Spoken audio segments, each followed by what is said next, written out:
took Hans Zimmer 4 notes to make Inception absolutely iconic. And they are as follows: C, G, B, and F sharp. That's it. You now know the composition of what is usually referred to as Inception's theme, and that is the track Time. Now, how is it that those 2 notes by themselves can create such an incredibly iconic theme? Let's break that down. There's our G, our B, and our F sharp. Now, if we look at what's going on here harmonically, it's very, very, very easy. And this, as we've come to know, is a theme for Hans Zimmer. Now let's take a look at how exactly this is written.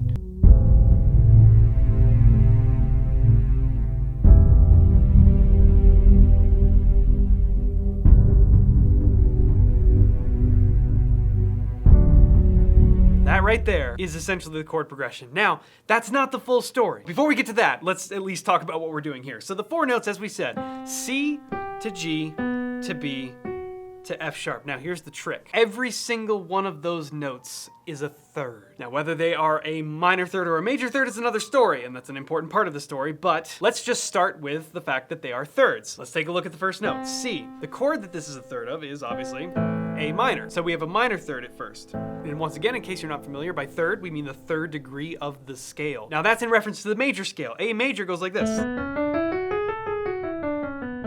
All right, but obviously this is not an A major chord, and it's not a major third. 1, 2, 3. Instead, we have made that 3rd flat, move down by 1/2 step, and we get our minor third, which goes with our minor chord, right? There's our minor third. So we have the 3rd there. The next note is G, which is the 3rd of E minor, right? And same thing here. If we look at E major, 1, 2, 3, 4, 5, 6, 7, 1, right? 1, 2, 3, that's not minor, that's major. So we need to make that note flat. There's our minor third. And there we go.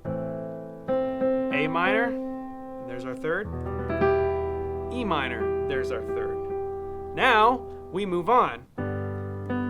B is the 3rd of G major. It is the major third because it's the 3rd that is included in the major scale. Here's G major, the scale, and our B is already there. So therefore, we know that it's major. So, B, and then our final note is, of course, F sharp, which is the 3rd of D. D major, again, same thing. There's our D major scale. There's our 3rd. So what we have are a grouping of thirds. A minor, E minor, G major, D major. Now you'll notice the minor and the major, it's broken up in half. The first 2 chords are minor, and the second 2 chords are major. I want you to let me know in the comments below if you think that that is an inherent part of the composition, the feel of the composition. What does it mean? How does it affect the feeling of this theme? Before we do that though, we have to get to the one little change that renders my whole argument about this almost inaccurate. It's not quite inaccurate, but there is one difference. The second time around, instead of playing E minor this time, we go all the way up to B. And when we play that B, we're no longer playing E minor. Instead, I want you to look at this group here, okay? So this is E minor in its 2nd inversion, right? If I take this E minor chord and I just take the bottom note and I move it up 1, ooh, we get this chord. This is C major 7, and it's the perfect thing to give our second half of this whole progression a little bit of a different flavor. So our first time through, we went A minor, and we're using all thirds here. There's our E minor, right? And then we go G major, and then finally to D major.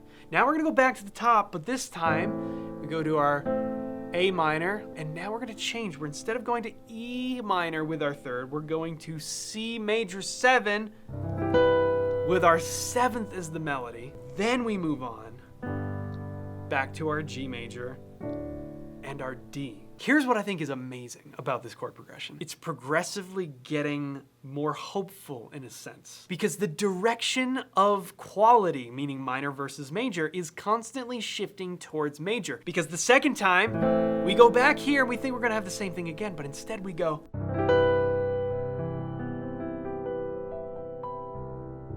What a beautiful chord that is. C major 7.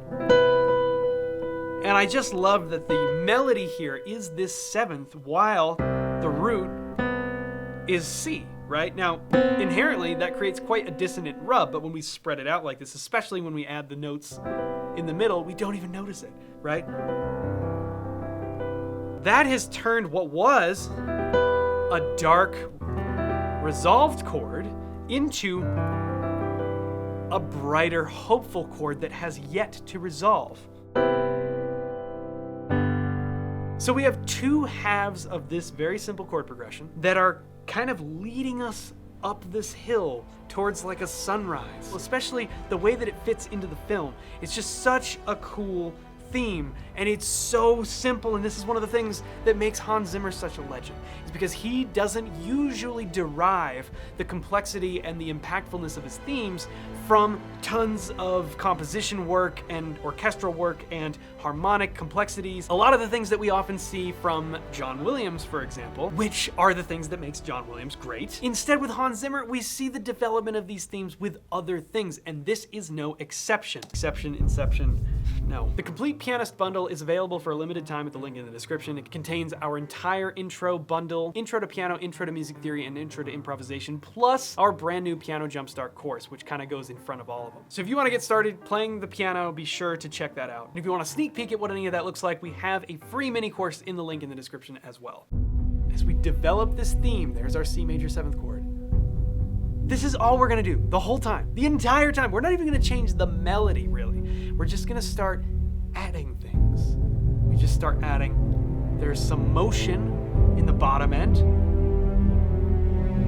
We're starting to move some inner harmonies around where with this inner voice movement in the strings, right? We still have the piano layered in there. We're down here, right? Ah, beautiful, right? And all we're doing is we're playing with octaves. We're playing with who's playing this melody where, in what register. We have the piano playing it down low. We have the strings playing a little bit higher. We're gonna keep building up the strings now. We're gonna add more to the strings. Developing more of that inner voice movement here. We have our main melody notes, but there's things moving in and around it. Here's more motion, right? Bringing that beat in, we bring the guitar in, which is such a cool layer in this piece.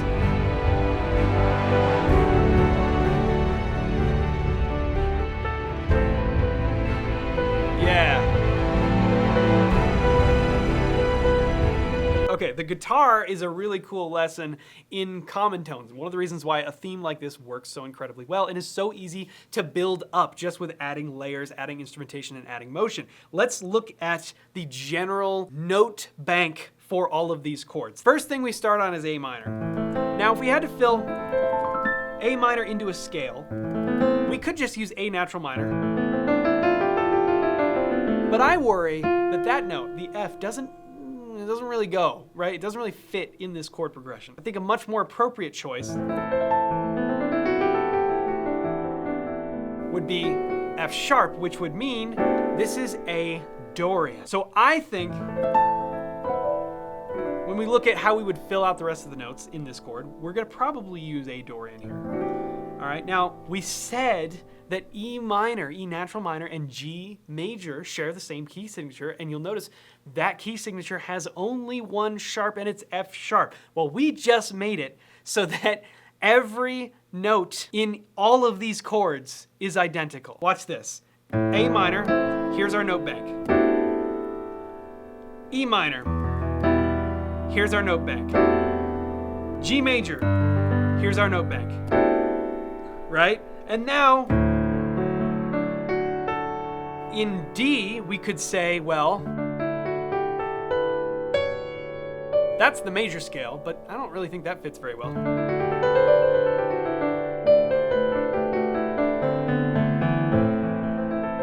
I think the D Mixolydian scale with its flat 7th works better. And that means that every single chord in this progression is just using the exact same notes. There's one exception, right? Our C major, but let's think about what works there. C major scale, maybe?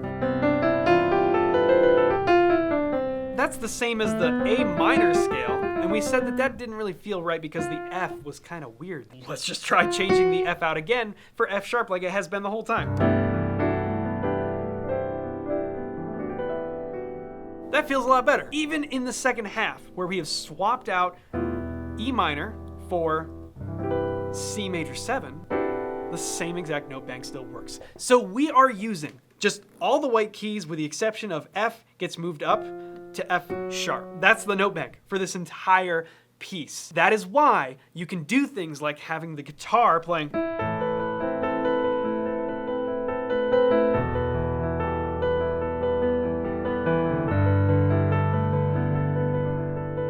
They move it here, but you could keep it in the same place. Watch this.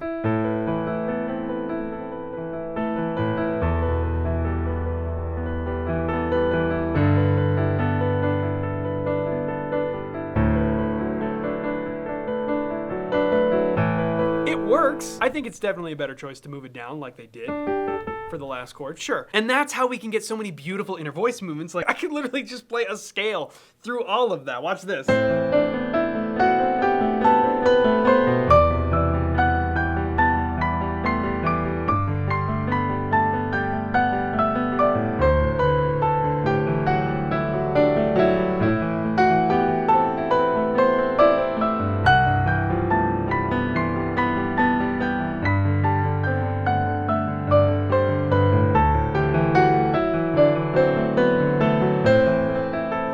It's all the same notes work. We